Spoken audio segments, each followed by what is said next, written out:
that are going to try and sway you and convince you that you really should love their bird and not hate them. So many of you may know me. My name is Sarah Rupert. I am here on behalf of the Ontario Field Ornithologists. I work as a promotion officer at Point Pelee National Park. I've been involved with birds my entire life. I work on a lot of bird things for the park. I'm helping with some forest bird monitoring protocols, multi-species plans, and all kinds of other things. I get whatever I can get my fingers into with birds, I'm there. So tonight we have a distinguished panel with us, and I'm just going to introduce everyone, and I'm hoping that our panelists can kind of wave and say hello while I introduce you. First up will be Gail Fraser, and she is going to be defending the double-crested cormorant. And I'm very pleased that nobody's misspelled it double-breasted cormorant, because I see that happen all the time. So Gail is a professor at the Faculty of Environment and Urban Change at York University, where she teaches ecology and conservation science to non-science students. Fraser has worked on colonial nesting waterbirds for over 2 decades, an MSc on Forster's Terns, a PhD on crested auklets, and other field studies on thick-billed meres, Leach's storm petrel, and Manx shearwaters in Newfoundland and Labrador. Currently, she is working on double-crested cormorant and black-crowned night herons in Ontario, where she runs a long-term monitoring program at Tommy Thompson Park in Toronto. She undertakes a wide variety of projects and is currently collaborating with an artist, Cole Swanson, on cormorants and color. So welcome, Gail. All right, next up will be Ankur Khurama, and he is going to be defending red-winged blackbirds tonight. Ankur is a tenacious advocate of environmental justice who has traveled the world to photograph wildlife. He has a 9-year-old son who is also an avid birder. Ankur has been photographing birds for a decade now, and it is his love for birds that led him to the field of conservation. He currently works with Credit Valley Conservation as an environmental communications professional. Before this, he has worked as writer and editor with many organizations, including the United Nations. He has done photography workshops with Birds Canada and the Atmospheric Fund. Our next panelist, defending rock pigeons, is none other than Lynne Freeman, president of OFO. Lynne has been birding for over 30 years and, as I said, is currently president of the Ontario Field Ornithologist, provincial birding organization dedicated to the study and appreciation of birds in Ontario. She serves on the Toronto Ornithological Club Council and is a volunteer field naturalist for the TRCA. Before retiring, Lynne spent many years working in an office tower in downtown Toronto. There she watched generations of pigeons nesting on the building's ledges and has become a committed pigeon fan. And finally, because ring-billed gulls need a double team, we have Ian Shanahan and Doug McCrae defending ring-billed gull. Ian is a Renaissance man with a wide range of passions. Ian is first and foremost a naturalist. He's worked as a naturalist at Presqu'île Provincial Park, a species at risk surveyor at Charleston Lake, and a naturalist at Algonquin Provincial Park. Ian has been actively involved with the Ontario Field Ornithologist for many years. He's the editor of the environmental education magazine Green Teacher and a staff naturalist at True Solutions, a nature consulting company in Brighton, Ontario. Doug has been fortunate enough to turn his lifelong fascination with nature into an exciting and varied career involving research studies, biological inventories, guiding, consulting, and education. His work has involved extensive international travel, especially during his 20 years as a senior guide with North America's top-ranked bird tour company, Field Guides, Inc. Doug has published extensively in newspapers, scientific, and popular journals, and currently authors the Weekly Bird Report for the Presqu'île area. He is also a director of the Lone Pine Land Trust, a group that acquires and manages land within the Cold Creek watershed.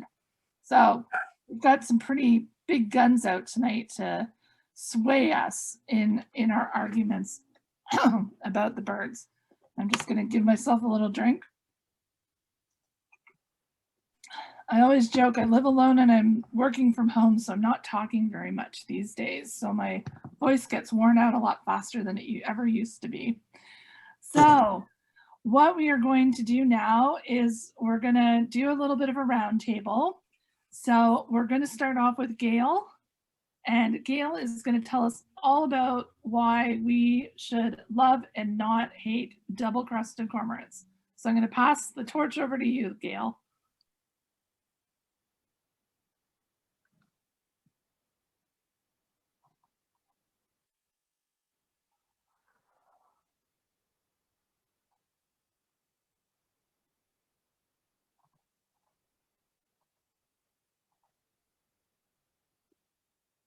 Is Gail muted?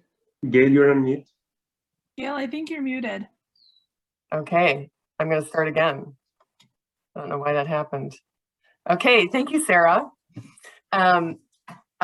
You gave a great introduction, and so I just want to say I'm the one that is willing to take a selfie with a cormorant photograph at the Iceland airport, which is where this came from. So cormorants are double-crested. So of the three species being considered, they have crests, and that they are also a top indicator of ecosystem health of the Great Lakes because they eat fish and function at the top of the food chain. They are the largest of the species that's being considered, and if you compile a ring-billed gull, a rock pigeon, and a red-winged blackbird, they wouldn't even equal up to a double-crested cormorant. So they're large. And they have this ancient lineage that's so old that may remind one of looking at a dinosaur, which is the velociraptor. So cormorants, unlike the other species, engage in prospecting.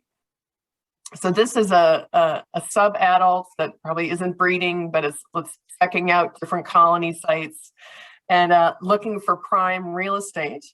And so they'll take their time in indicating and deciding where to settle. And cormorants also, when they do settle, engage in this goofy display.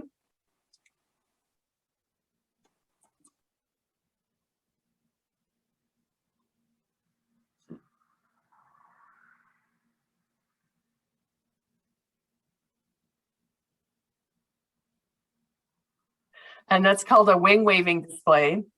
And that annoying high-pitched call in the background are ring-billed gulls, whereas the low, beautiful guttural sound are double-crested cormorants. And you'll also note from this photograph that cormorants, this is not photoshopped, cormorants do have a fabulously blue mouth that's like probably a sexually selected trait, although nobody's ever studied it. Cormorants also have a level of playfulness that might surprise people. Oh, sorry. I need to, no, sorry, there we go. Okay, playfulness. And they have a sense of optimism about them. This is a stick that's probably 4 times the length of any particular nest that it could possibly fit in.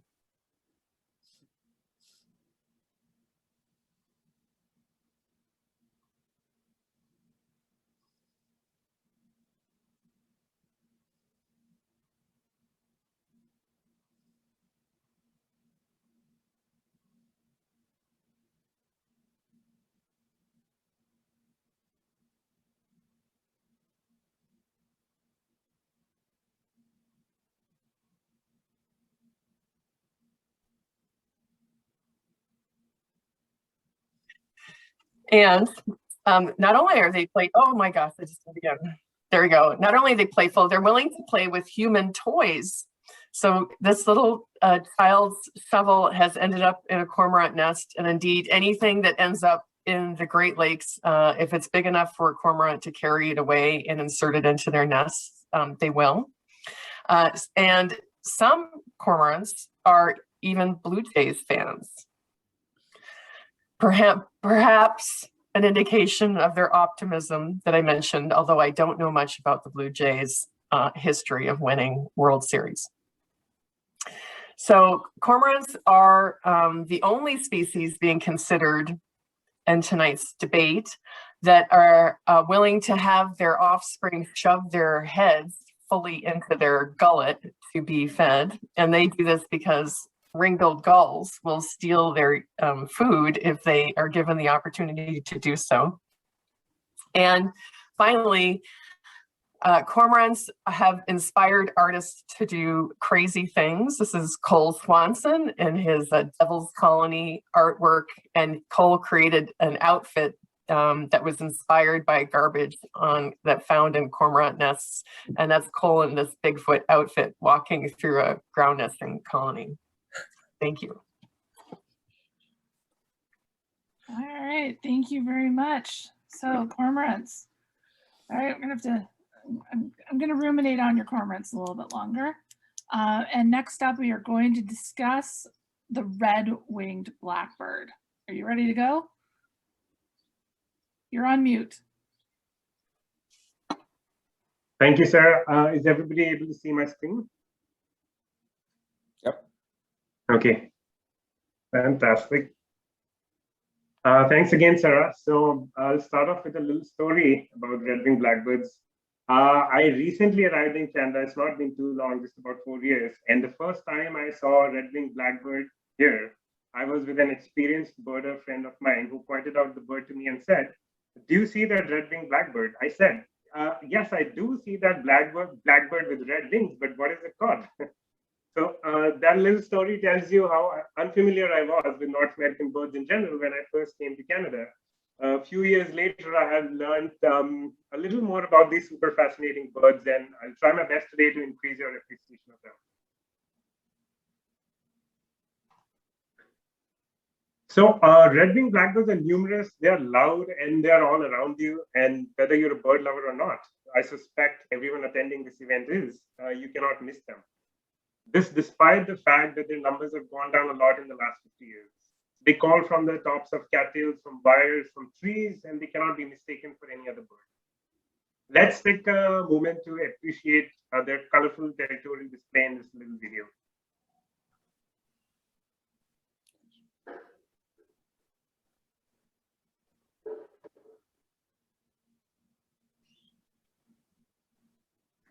So it is maybe because of how common they are, how loud their song is, and their abundance maybe that contributes to people not taking very kindly to them. Along with the grackles and starlings, they sometimes take over bird feeders, and keep other songbirds at bay. And let's admit it, people are more interested in having northern cardinals, house finches, American goldfinches as feeders, and not blackbirds. Add to this the fact that males are highly territorial and will aggressively defend their territories against anything, including humans, and that has probably given them the bad reputation that they have. However, there are enough and more reasons to love them. The nasal rumbling conkery of red-winged blackbirds is a happy indication of the return of spring. Look closely at a epaulette flaunting male in the first light of the morning, and you cannot help but admire the radiance that reflects off them. And as they fly through fields, meadows, and through their favorite habitats, which is wetlands, you're forced to take notice, whether you like it or not. Also, did you know that they arrive weeks before the females from their southern wintering grounds and start displaying, sending warnings to other males? Stay away from my territory or else. The radiance of the epaulets indicates dominance and good health, and that is why they flash them with all their might while making their iconic conkery sound. So you see the effort that goes into marking and maintaining territory and then impressing females is phenomenal. How many females do you think a male red-winged blackbird can partner up with in a season? It may be more than you think. It's 15, in fact. And what about the females themselves? They look so different from the males that you might initially mistake them for a different species altogether. That's what I did. And that plumage helps them blend into their habitat well. You see, they don't have to display like males. And while you might not think of them as apex predators like hawks or owls, red-winged blackbirds are fantastic at finding small arthropods and small animals to support their protein requirements, especially in the breeding season. In fact, all of this aggression and display that you see in spring and summer by the males makes way for really chilled out behavior in winter when they get together in groups with other blackbirds and starlings to feed on grain and other seeds. Most of all, however, what I find most amazing about red-winged blackbirds is that they are amazing parents. And this especially resonates with me because I'm a parent to a 9-year-old son who, like me, is a birder and bird photographer. And whether we're a parent or not, you surely appreciate this side of red-winged blackbirds that I will now speak about. Let's first take a look at a small video before I tell you more.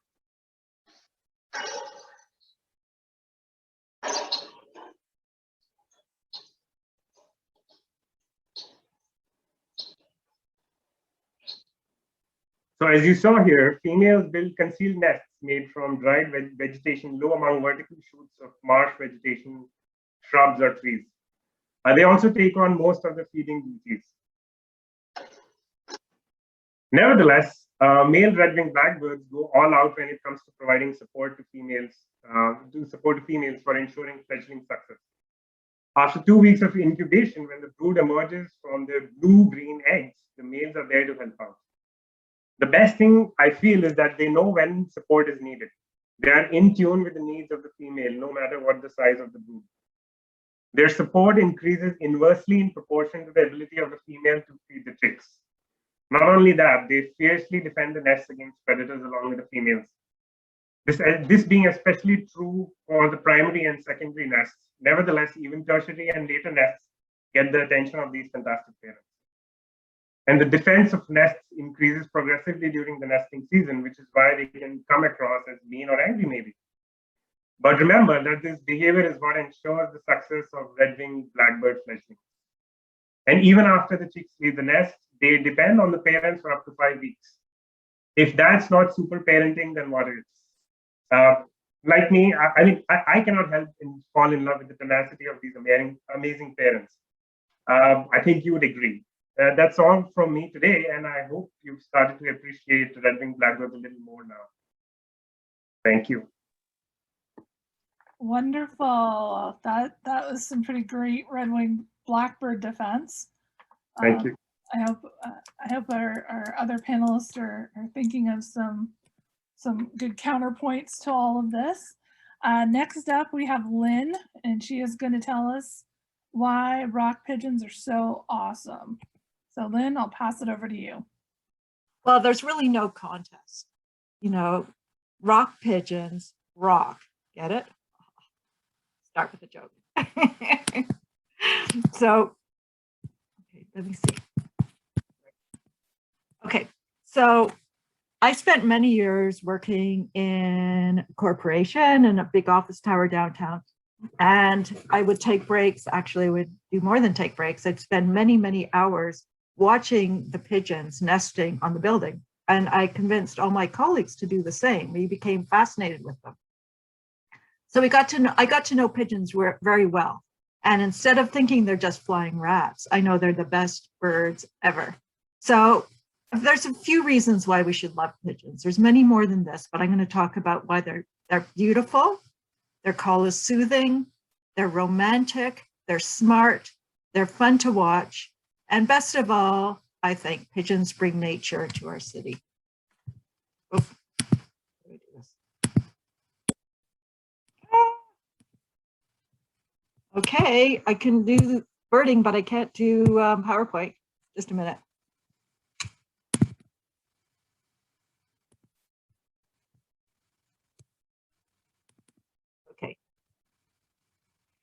So pigeons have lived with people for centuries. They started off wild birds lived in Asia and North Africa and parts of Europe, but many centuries ago, people domesticated them. So you can think of pigeons as like chickens or cows or any other farm animal. These are some ancient pigeon coops in Turkey. And pigeons nested in these holes and people ate their eggs. This is another pigeon coop in the Middle East, and a pigeon coop, I mean, and people used pigeons, they collected their poop and used it as fertilizer. More recently, pigeons were used to carry messages. And here's a lovely picture of a woman so happy because this pigeon brought a love letter from her boyfriend. So as you can see, pigeons have lived with people for many years. pigeons first came, but how did they get here? So pigeons first came to North America in the 1600s with the first settlers, the first European settlers, and they brought pigeons as domesticated animals. They quickly got loose and were able to live wild in North America, and they always live around people. They don't really stray very far else. You can see here are some people with their pigeons, a very old-fashioned pigeon coop. And here's a nice pigeon that's living us today in Toronto. You can see the go sign. So they're a bird success story. So pigeons, the reasons why I love pigeons, and I think you all should too. Pigeons are beautiful.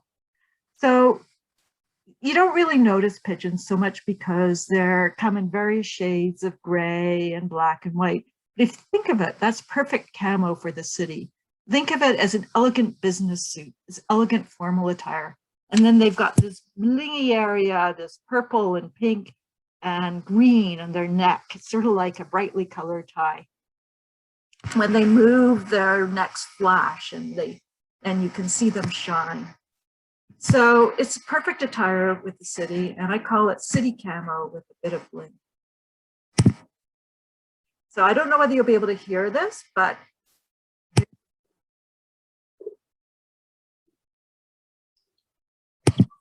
can't hear it. They go coo, coo, coo. They never screech or whistle or squawk loudly like the other birds our panelists are defending. I sort of think of it as white noise for the city. Their call is really soothing. They never intrude.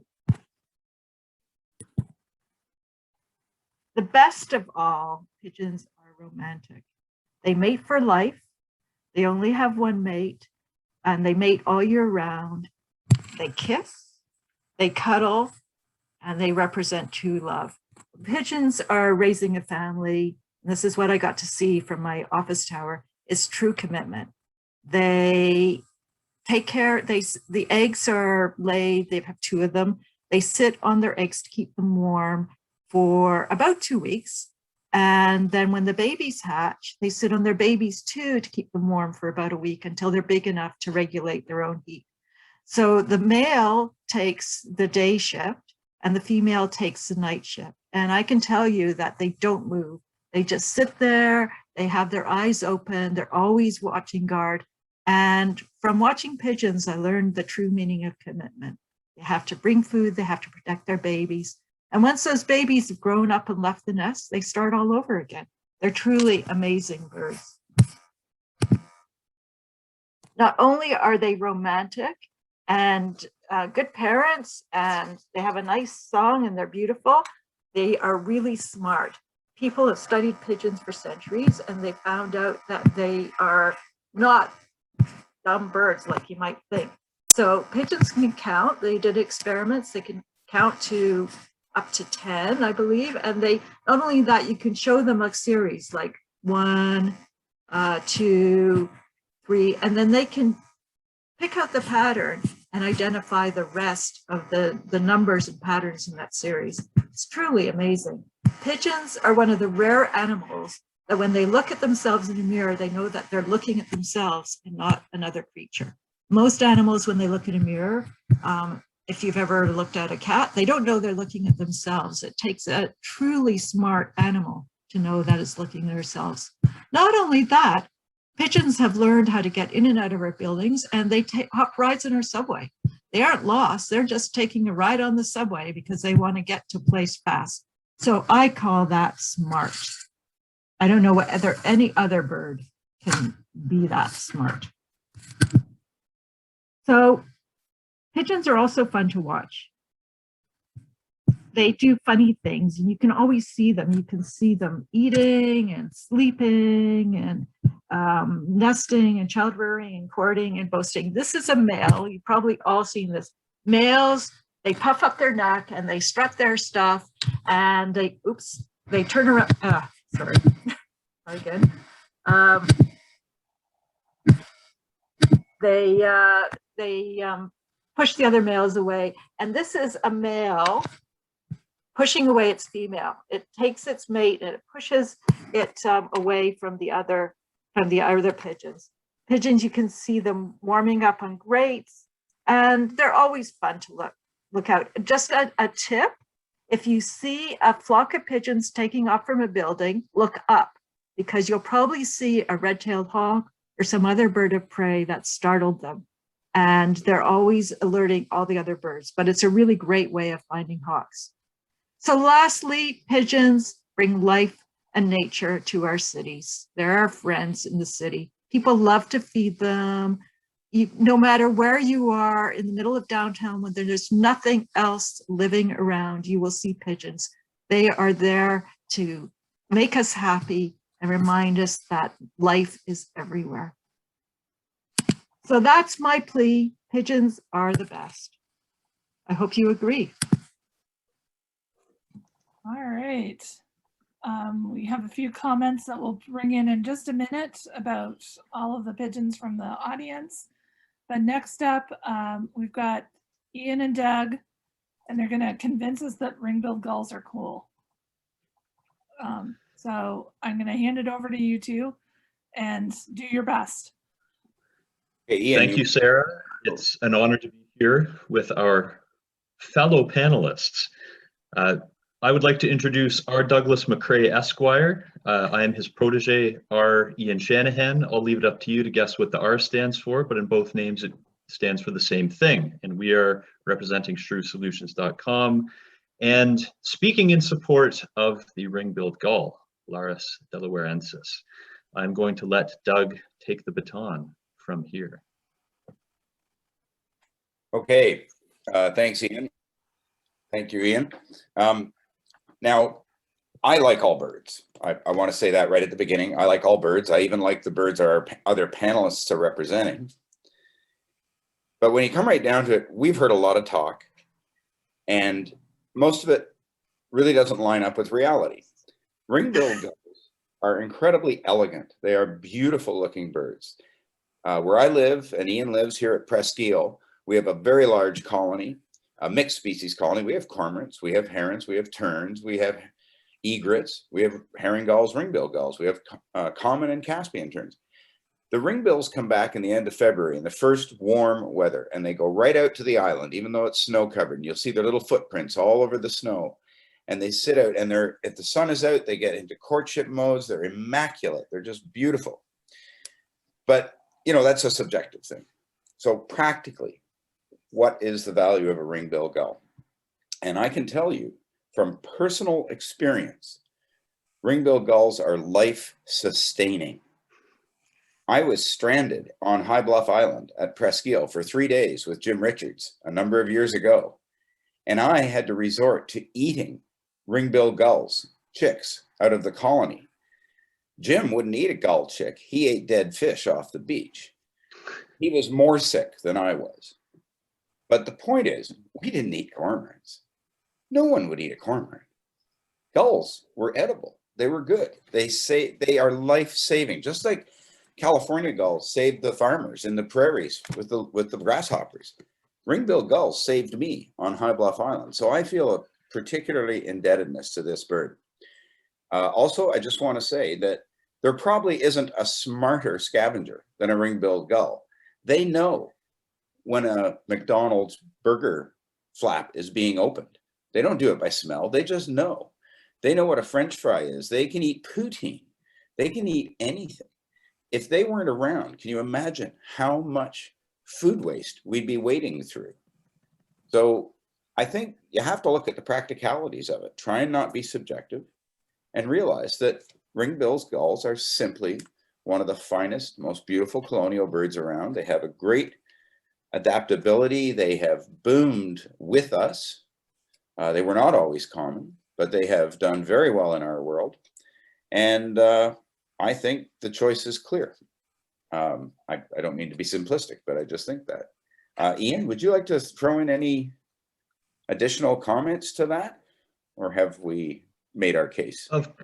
Of course. I think also it's important to note that gulls as a family are difficult for identification. And a wise person once told me that if you can't learn the common gulls, then you can't learn the less common gulls, including the gull that is actually named common gull, which is not common here. It's very similar to a ring-billed gull, in fact, but I digress. If you can learn the ring-billed gull, which is the most common gull in most areas in Ontario, it is an entry point and a reference from which you can compare other less common gulls and further your identification skills of this challenging but highly rewarding family. Thank you. Well done. All right. Well, we've had some excellent arguments. We have a few questions that have kind of come up in the chat, so I'm going to lob a few questions out to people. There's a lot of people who are like just applauding the different birds. But there were a couple questions about pigeons, so I'm going to throw those to you right now, Lynn. All right. This is, why do pigeons only hang out on man-made things, never in a tree? Well, if you look carefully, you will see them hanging out in trees if there's trees around in parks. They especially like to siesta in trees in the middle of the day. So look up, and if you see a tree which has a sort of horizontal branch, you'll see a bunch of pigeons on there. It's just they take advantage of whatever's around. If it's a tree limb or if it's a electrical wire, they'll be on it. All right. We're getting a few more questions in. Somebody said, what about the pigeons nesting in winter? How neat is that? That is the coolest thing. They are able to generate heat and find enough food that they can nest all year round. All right. And nesting inside subway stations. Somebody also wants to know, can pigeons recognize you? They can. They can. If they know people that go and feed pigeons regularly, the pigeons know when that person is coming and they'll gather for food. So they're really smart.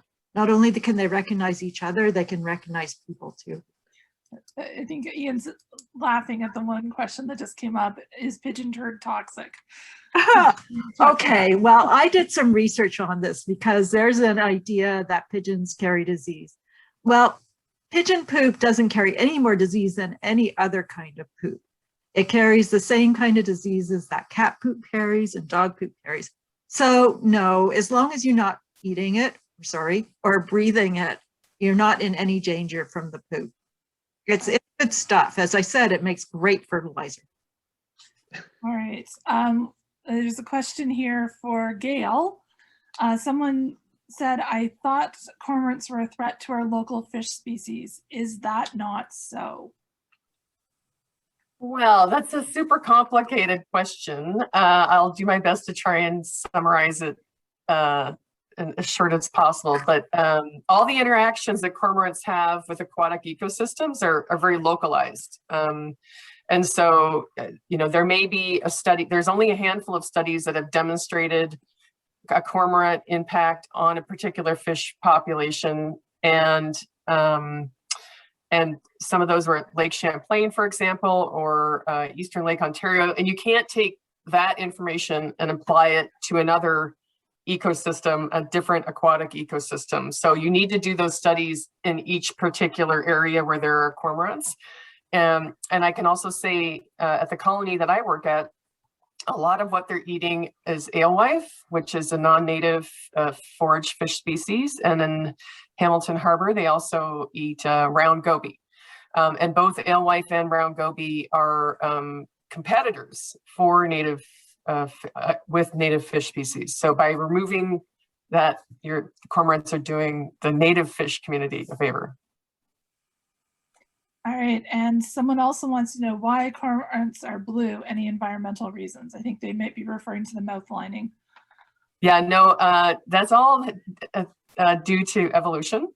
So it's the sexually selected trait, like their crests. So their crests fall off at the end of the mating season. So, and I'm pretty sure the mouths also aren't as blue at the end of the season as well. So it's a sexually selected trait. And I'll just answer this question because unlike the other species, not like gulls, but not like red-winged blackbirds or pigeons, you can tell a male from a female. You can't tell a male from a female for cormorants. So they're what's called monomorphic. So both males and females look the same, and they have equal mate choice and equal-ish parental investment in their offspring. Oh, yeah, gender equality for sure. I like it. All right. I'm going to just kind of go around. Gail, do you have any questions you want to ask of the panelists from what you've heard? Yeah, sure. I don't know if I have a question. I was thinking about the comment about a large amount of investment in rearing offspring when cormorants have at least 2.5 months of incubation and chick rearing to settle up with. Yeah, I'm not sure I have any questions, so I'll pass on that one. Okay. Ankur, do you have any questions for your other panelists? Sarah, I had the question about disease, maybe pigeon spreading disease, but that has been answered anyway. One question I have for Lynne is, do you think, because people feed pigeons a lot, are they responsible for, they're not directly responsible, but that's encouraging a bad habit, right? Feeding by hand. So what do you think about that?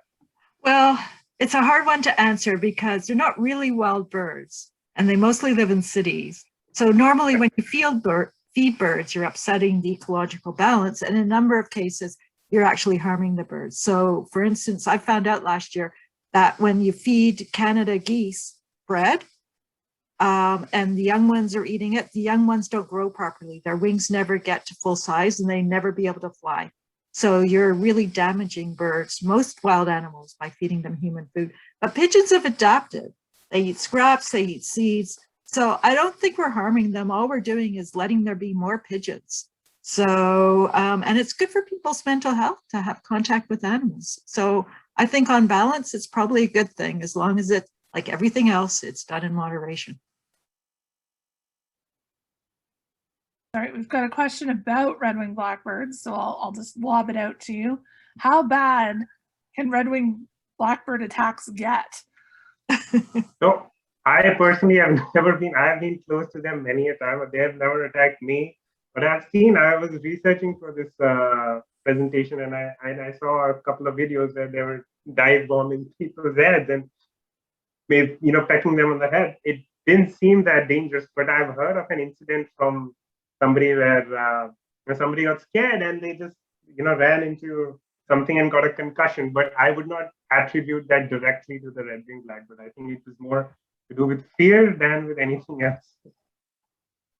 Yeah, I've seen a lot of hats get knocked off of people at the Marsh Boardwalk by red-winged blackbirds when they're getting there. So any other questions for any of our other panelists?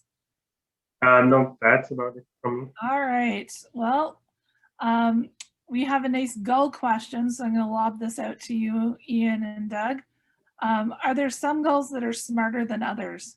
The Great Lakes seem to have several varieties. I can't speak directly to the intelligence and problem-solving abilities of ring-billed gulls in comparison to herring gulls, great blackback gulls, which are two other species that nest on the Great Lakes, or some of the migratory species like Bonaparte's gulls, which are moving through southern Ontario right now. However, there's no question that ring-billed gulls are highly adaptable and are able to recognize food sources that are non-traditional. Because when you think about this on an evolutionary timescale, ring-billed gulls rather have been feeding on human food for a drop in the bucket compared to the time that they've existed on this planet. So that, to me at least, would suggest an ability to adapt and problem solve. Another useful note is that ring-billed gulls share child rearing duties, approximately 50-50. That may not directly relate to intelligence, but it certainly relates to their parenting ability. I don't know if Doug has any additional notes on that. I would say, I think the big gulls are pretty smart and adaptable. I had the good fortune years ago to work on Ross's gulls in Churchill. And in 4 summers, we had 17 nests. And out of 17 nests, we fledged 3 young, which is terrible. And the reason for most of the failures were what I would chalk up to as parental stupidity. We had a pair that hatched 2 chicks. They moved to a grass tussock, a meter from the nest, and a really cold rainstorm came up, and the parents brooded the empty nest, and the 2 chicks died of exposure. So I don't think they're very smart. And that's probably why they're kind of rare. Ring-billed gulls, on the other hand, I think they're well put together. They know what they're doing.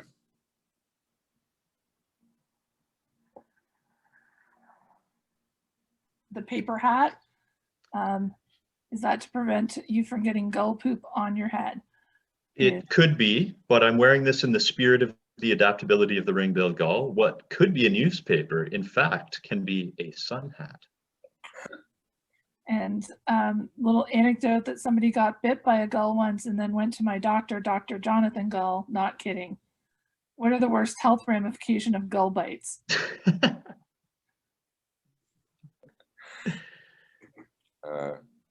Gallbladder attack? Oh! All right, we have a couple more questions. I'm going to just throw one over to you, Lynn, and then I have a couple that I'm going to throw out to the whole group and let everybody have a say on it. Someone's asking if there's any difference between pigeons and doves. Is it only the color and any other characteristic? They're the same species as far as I know, and doves are bred to be white, sort of like lab mice, white mice in labs. They're the same species as, you know, other mice, but they've sort of been interbred to come out white. Occasionally you'll see a white pigeon hanging out with the flock, and what's really cool about that is normally white birds will get eaten really fast because they stand out. But where I worked, there was a white pigeon that hung around with the crowd, and I was able to follow it because I knew who it was. And it lasted for about 10 years and hung out with the rest. So it's really cool. So it's just a breed and another use of pigeons by humans. Okay, so to all of the panelists, all of these birds are present near human habitation. Does proximity to human settlement have any detrimental impacts on the success of your birds? So I'll lob it to Gail first, and then we'll go around in order. So Gail? Yeah, so I think cormorants are probably the most unusual of this group in that they're not relying on humans for food, although they have benefited from alewife and round goby being introduced into the Great Lakes, but they get easily disturbed by the presence of people. So I think unlike the rest of the group of the species, and if I can just point into the one, because there's a question about what will eat cormorants, and this goes to what will eat cormorants to Doug, is that bald eagles will eat cormorants, so cormorants are good bald eagle food. Also coyotes. I don't know if you've seen this before, but For sure. in a colony out on one of the Lake Erie Islands, a coyote was living on the island by itself, and it seemed to be a very disturbed coyote by the end, but it had what they described as its den of death, and it had dragged like cormorants and geese and anything that had died on the island. This coyote had grabbed and was eating for months and months and months on end. So coyotes also will eat cormorants. All right, we also, so the question we have for all the panelists, so I guess next we'll go to Ankur, and you can answer the question about human habitation. And do red-winged blackbirds, does it have any detrimental impacts on the success of your birds? So as I mentioned, their populations have declined, as common as they are, their populations have declined in the last 50 years. And since they depend on wetlands and marshes, urban development has certainly caused those habitats to decline. So I think human presence has been somewhat detrimental to them, but I will leave it to the other panelists to give more, scientific data to support me there. All right, Lynn, what do you think? Well, pigeons in North America rely on humans, and actually they don't really belong here. They really only belong in the cliffs in the Middle East and in parts of Europe and North Africa. So they've benefited by people, and it's people and our urban habitat that's keeping them alive. By all rights, they shouldn't be here, And I'm defending them because they really aren't displacing any native birds in our cities. They don't seem to be doing any damage. But without people, there wouldn't be so many pigeons. All right. And Ian and Doug. Do people mess with ring-billed gulls?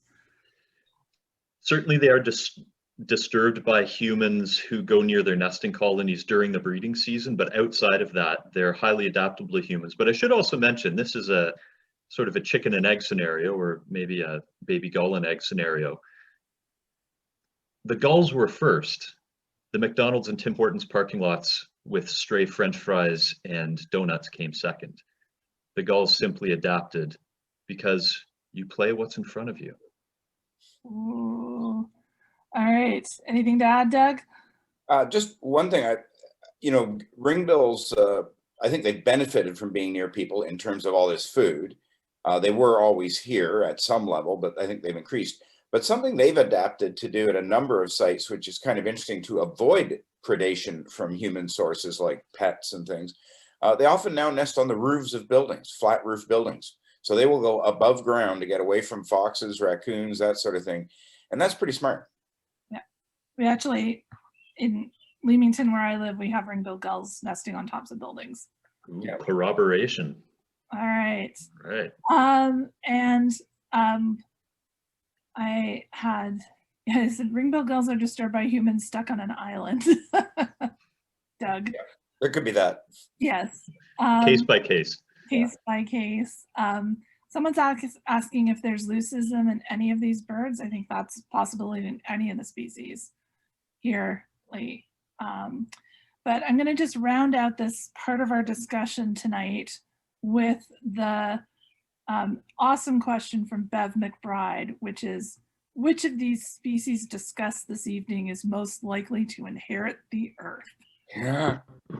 Ooh, Wonderful existential. I think to wrap up our discussion before we get to our vote tonight. So, Gail, what do you think? Who's going to inherit the earth? Well, it's got to be cormorants because they're the oldest. Evolutionarily, they've been around the longest, so they have a pretty good chance of being around for even longer. All right. Ankur, what do you think? I think it's certainly red-winged blackbirds because, their promiscuity, the number of females that they partner up with means that they're going to have more chicks. And there's also the fact that the females have also been known to partner with more than one male. So see, there's going to be a lot of number and a lot of diversity of red-winged blackbirds. Lynn. Well, definitely pigeons. They are so adaptable.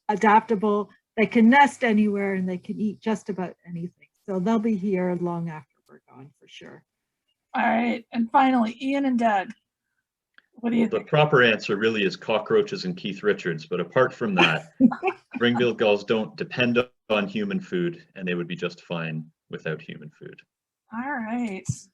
Well, thank you, everyone. Now is where the audience gets to participate a little bit more. And I'm hoping, Lynn, can you pull up the poll for us? We're going to have an opportunity for you to let us know who persuaded you most tonight. So we've heard some really passionate reasons as to why we should really love these birds. And after tonight's discussion and debate, which one do you think we should love the most?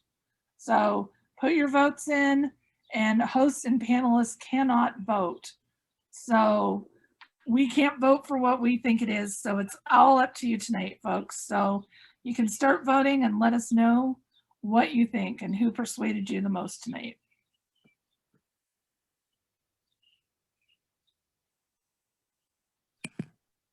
Drum roll, please.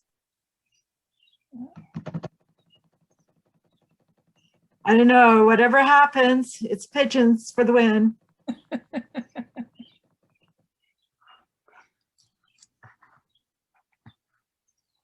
There's what, 50 people here? 59, 60 people.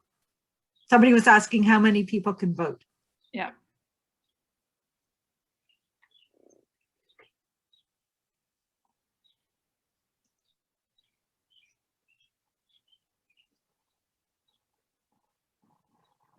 All right. right.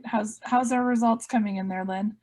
Oh, me. Yeah, I rock I pigeons all seems to exceeded be in the lead. I think we've given it enough time. All right. So rock pigeons win with 51% of the vote. Woohoo! Wow. Majority. Yes. It's interesting, the person reading the vote counts win. Yeah, can you share your screen, Lynn? Yeah, I think we need a third party inquest. Okay, I will share. I don't know how to share it actually. No, I'm just teasing. Double-crested cormorants are second with 22% of the vote. Red-winged blackbirds are third with 18%. And sorry, Doug and Ian, ring-billed gulls come in last with 13%. So maybe it's because everybody loved those other birds more than rock pigeons when we started. Or they loved ring-billed gulls so much they didn't need to be persuaded, but the other birds they needed more suasion on.